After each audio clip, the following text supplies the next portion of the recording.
Fake news is becoming a way of life, especially with the Trump supporters. In December of 2016, Ben Smith, who was then the BuzzFeed's editor-in-chief, wrote a memo to his staff that was meant to be a kind of charter for the dawning of the Trump era. In truth, it spoke to and aimed to speak for the entire mainstream media.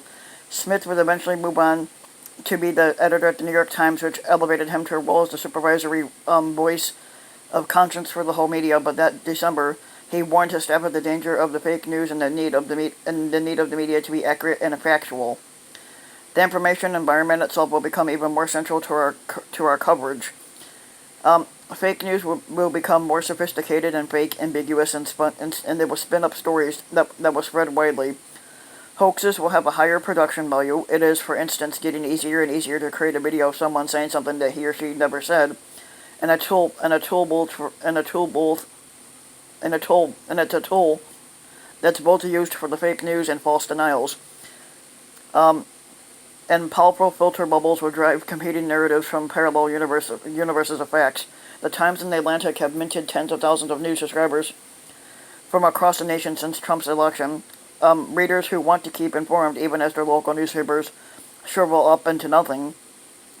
The importance of these institutions has lately been increased substantially by their ability to survive, grow, and set trends across a more tightly concentrated media environment. The staffers have largely defined themselves as part of a resistance to Trump's administration. So how was the information environment now, 3.5 years after Smith's memo? Pretty fucking bad. Last week,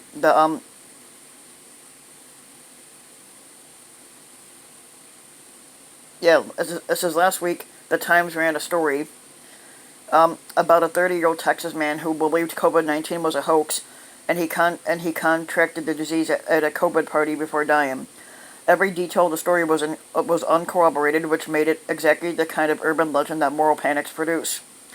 Though it was viral on social media because it confirmed all the prejudices of the Times' energized Democratic readership, the Times began to edit the story as it was criticized in the National Review and in something called Wired.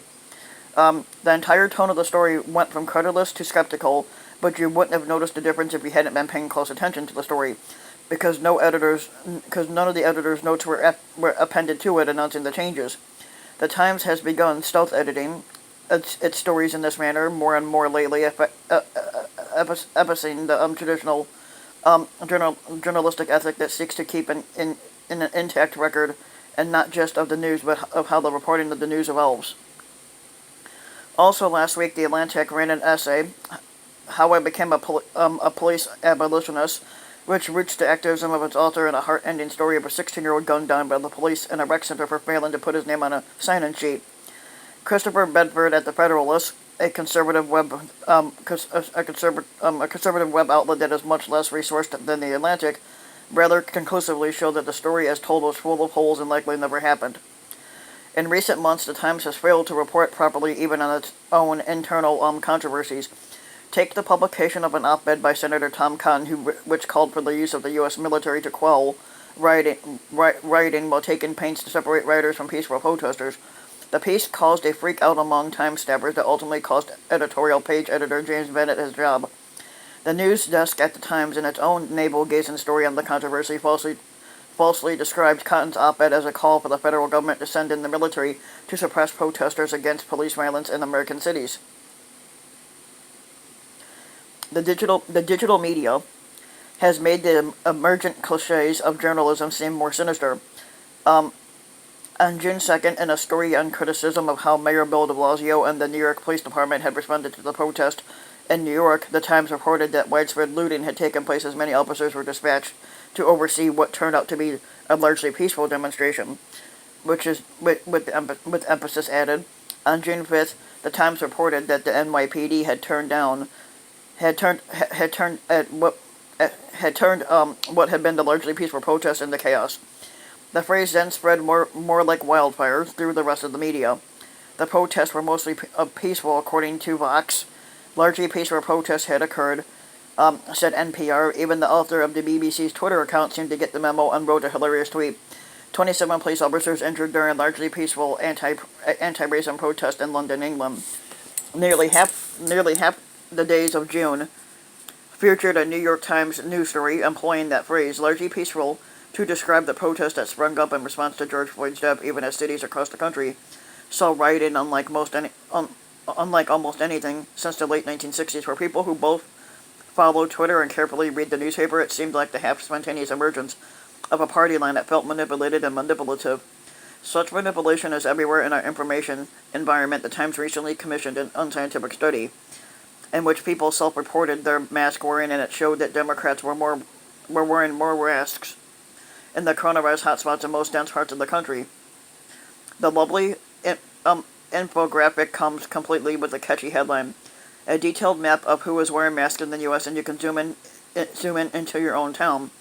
I did, though it is one of the most masked places in the country, according to the Times data. From what I've been able to tell with my own eyes, far fewer of the neighbors who are wearing masks than the map would suggest. The Times data is surely accurate, just as it was accurate to say that a hospital official in San Antonio was sharing the tale of the 30-year-old man who died of COVID, accurate, but with no discernible relationship to the real-world truth.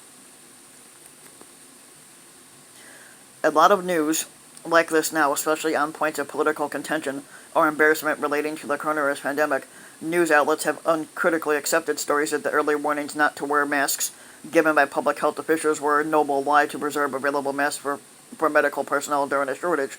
Of course, this isn't just really believable, as those early warnings became buttressed by dubious pre-existing studies assuming improbable things about human nature, but journalists have participated in the retcon anyway.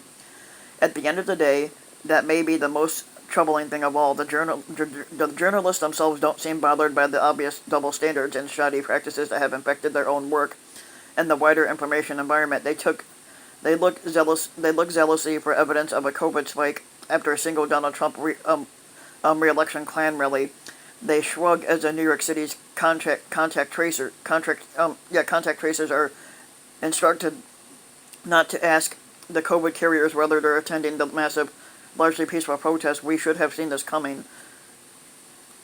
Less than 2 weeks after his 2016 warning that hoaxes would have higher production values from now on, Ben Smith decided to publish the unedited Steele dossier, containing all sorts of sordid allegations against Donald Trump that Smith said his reports could not confirm or disprove. The stories in the dossier were compiled by a British spook talking to Russian intelligence as part of opposition research for the Clinton campaign, and they formed the basis for treating the just elected fake president as a suspected Manchurian candidate controlled by Moscow. After a few years, an impeachment trial, and endless breathless updates on how the walls were closing in, we discovered the very thing any news illiterate reader would have guessed at the time. If the relevant journalistic investigations had been done, the dossier was filled with misinformation that Russian intelligence hoped to get the U.S. media to run with. The media that had warned against fake news willingly and happily propagated it, and thus another critical democratic institution decided it would be more fun and emotionally satisfying to fail than to perform the function with which the public entrusted it with.